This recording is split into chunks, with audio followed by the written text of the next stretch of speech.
Hi, I'm Seamless, and this is part 2 of today's How to Bass, wherein we go deeper into things about this bass. I hope that made sense to you. Anyway, this bass is about this particular sound, which is right here in this track I'm working on, and it sounds like this.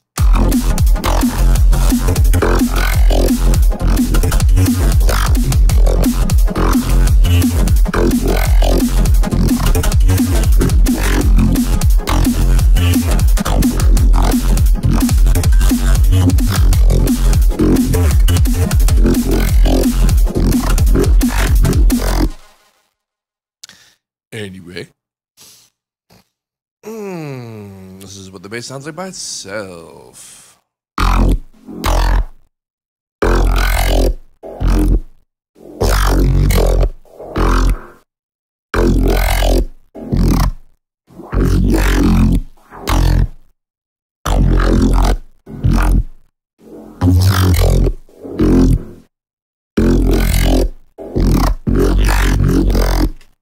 Nice.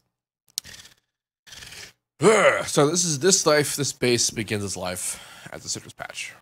It uses ring modulation to accomplish what it does. You could do similar things in massive. The the bend processes sort of do a similar thing. It may even look familiar when you look at it in the waveform view, but and also ring modulation. So there's that. But we're using ring modulation to basically create space in FM. So right here I have an FM oscillator oscillating operator 1, which is going out. There's also operator 6, which is making a sub go out, so it's even bass. And then I am ring modulating the FM oscillator. So what's happening here is that the FM is turning on and off really fast. How fast? Well, it's turning off as fast as the note is. And I'm using this particular shape. To sort of illustrate how this works, I'm going to do this in a new citrus to sort of give you the idea.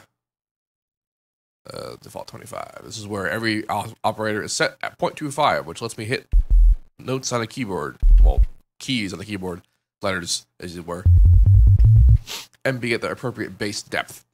So 2, I'm just going to operate it. So now we're FMing it. So I'm going to ring modulate 2x3, or 3x2 rather. Not a whole lot happened. Well, this is because ring modulation by default has the same shape as the FM. What this sort of means here is that we have, if you look at the line, you see it goes up and it goes down. Well, this is positive polarity and then negative polarity. So what's actually happening is that the volume is turning up and then it's turning down and then it's turning up negatively and then it's turning down negatively. So what we want to have happen is we want to do half like this.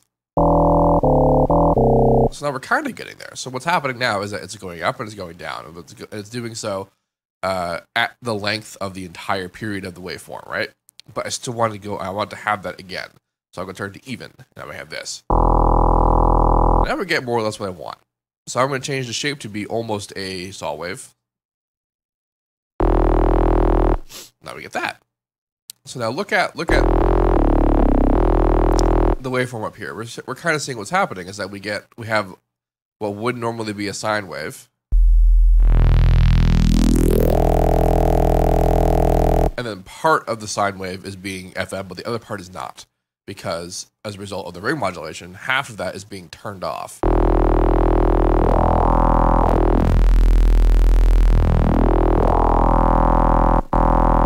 Well, now directly half of it's being turned off. Now watch what happens if I change pitch.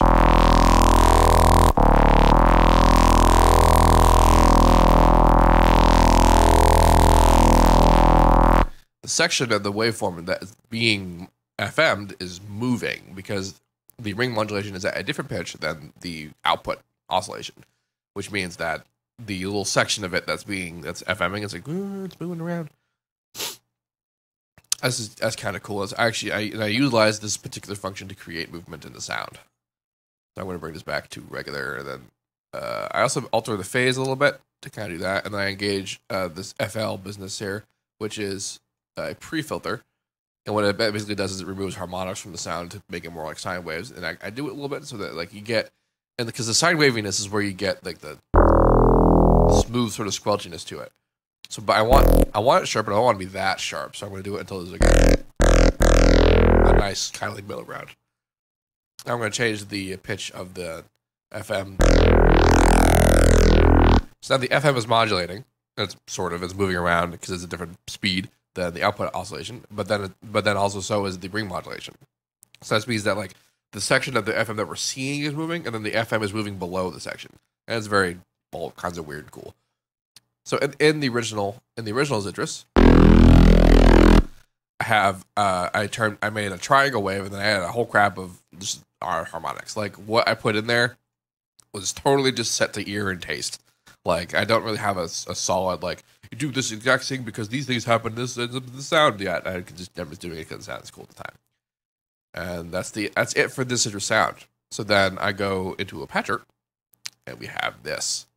This is basically your average bandpass bass. This is where the bandpass is. It's being distorted slightly, just very slightly, and then it's being compressed to keep all the frequencies even. And then that's the end of the sound. It's being recorded.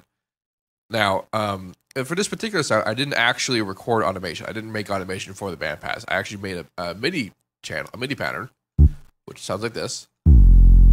Sounds like this. And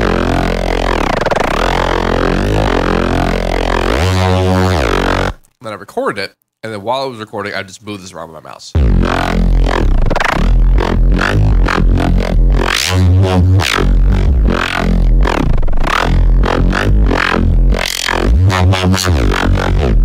I just did that. As I recorded it, I put it in the first harmony resample step. There are 2 in total. This first one did a lot of the work for you.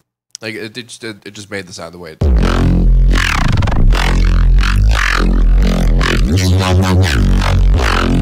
Pretty epic.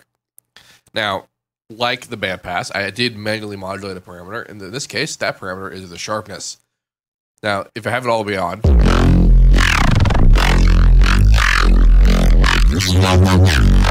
we get that kind of watery sound. If I have it all the way off, which is the center position, because this is a 100, negative 100 setup,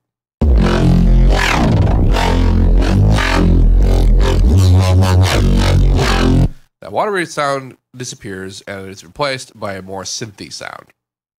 So what I did is I basically modulated it, and not so much listening for when it became watery. I just moved it around a whole bunch, and doing that kind of screws up its like playthrough sequence, so that like that watery sound happens less, and the sound that does happen actually is actually pretty cool.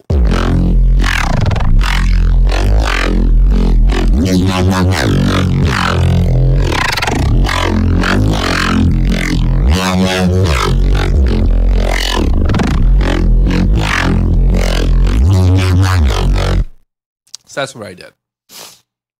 And then I recorded that, and then I put it in the third step, which is a secondary sample step. And more or less exactly the same thing, except that in the unison settings, I have I altered the harmonic unison pitch window, and also the image format mutation, which I don't think I used. Nope, didn't use it. That was my first step, however, like my first thought to do, but it didn't work.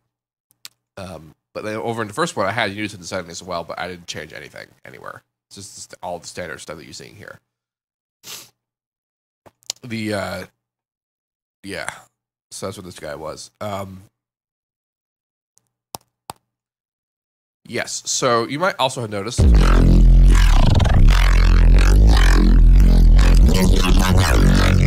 it gets more cool. Like the resampling is nice and it's getting more dirty, but it's also getting too dirty. Like it's getting a little destructive. And my thought at the time was like, I wanted to make one sound, but it's being rare. So then I decided to layer all 3 of them. What 3 of them are we talking about? I'm talking about the original Zitris recording, the first resample step, and the second resample step. I'm putting all of them on top of each other, high passing them, and then putting in a sub. And now that's what I did. And I get thinking, oh my god, why does it sound like that? Holy crap, what's wrong with it? Well, what's wrong with it is that every time you resample, you're adding in a little bit of delay to the beginning of the sound. And there's reasons for that. Not totally sure what they are. It's supposed to do with harmonies, having delay, but it's probably the effects. But this is somewhat a problem. So what I'm doing here is I'm zooming in, and I'm actually zooming in pretty far. And the reason why I'm doing that and able to do that is because if you go to Project General Settings, you have the time base. By default, you're on 96. And I am on 960, which essentially means that I can zoom in 10 times farther than the usual amount. So this means I can get pretty close to the waveforms. And so I come in here and I basically move them around until they're in phase.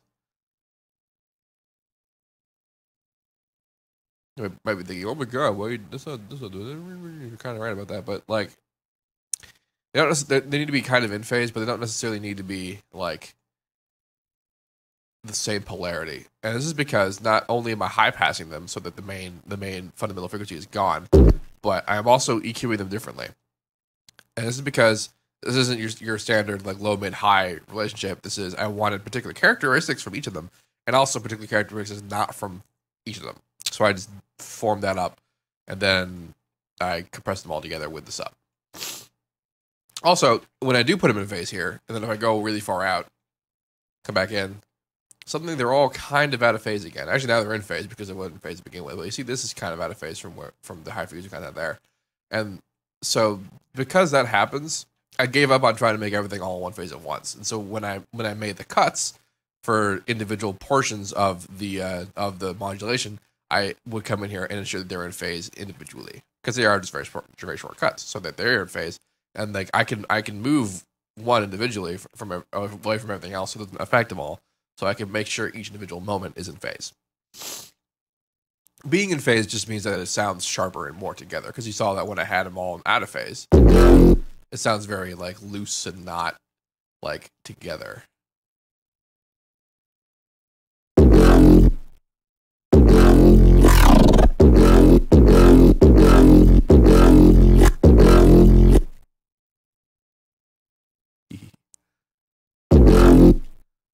Sometimes it's tough to determine what the phase is, just because we have little clues, like here's some high frequency content going on here. But it gets a little weird.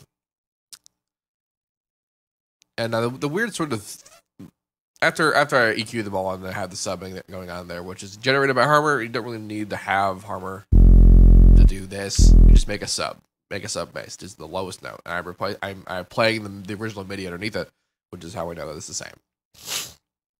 But all three of these guys are being put into a bus, and then there's the reverb, which you heard in the beginning, which I'll talk about at the end, and then there's this EQ with this massive band pass, and to make everything sound weird.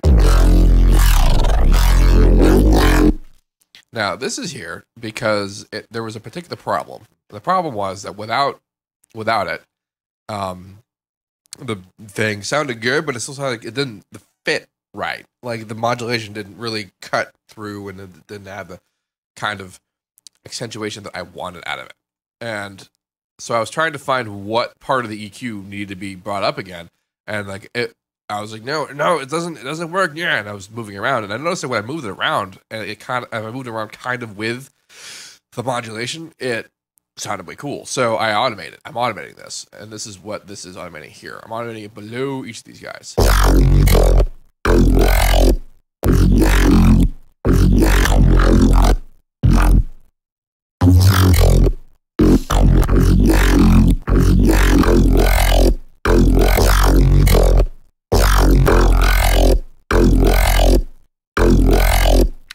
This one are the same, you can kind of tell.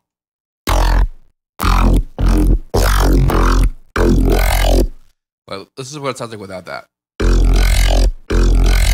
Like it's still the same sound, but not quite as forceful as that one. So that's what this was the stupid idea that I talked about on Facebook earlier that ended up being the right decision.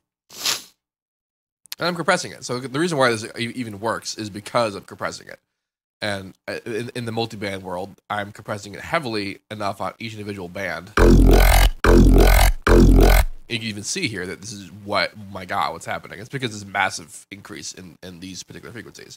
But because I'm compressing as heavily as I am, the sound survives. And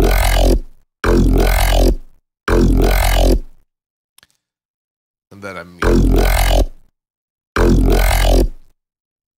cutting it off with soft saturation. And the compression and the point of using Maximus is to just ensure that all the frequencies are evened out. We'll support them the bass. The bass needs to be steady, which is easy now because I have a separate sub doing it. This is the first time I've ever done this kind of like bass layering on a single sound.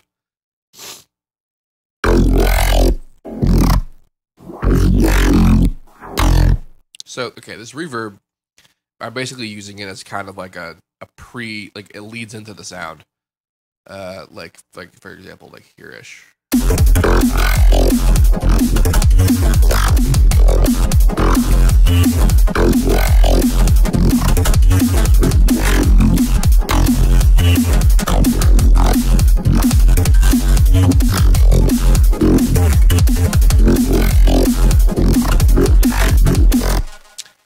accomplishing this is that in the reverb I have a fairly large delay, and lowish cut, and a big bass presence. So this means that the core sort of feeling of the sound is noticeable. What's funny is that this reverb is before the compression and before the EQ is doing the bandpass modulation, which means that the reverb is affected by the bandpass modulation in this crazy EQ. And it's also fairly noticeable because it's being compressed heavily. But I am also automating the wet value on and off all the time so that like it doesn't last very long. That's pretty much the end of the sound. A version of this project will be available in the description. Like I said, this is a track I'm working on. I'm not going to give you this track, but what I will give you is the original Citrus channel, the effects channel it's got, and these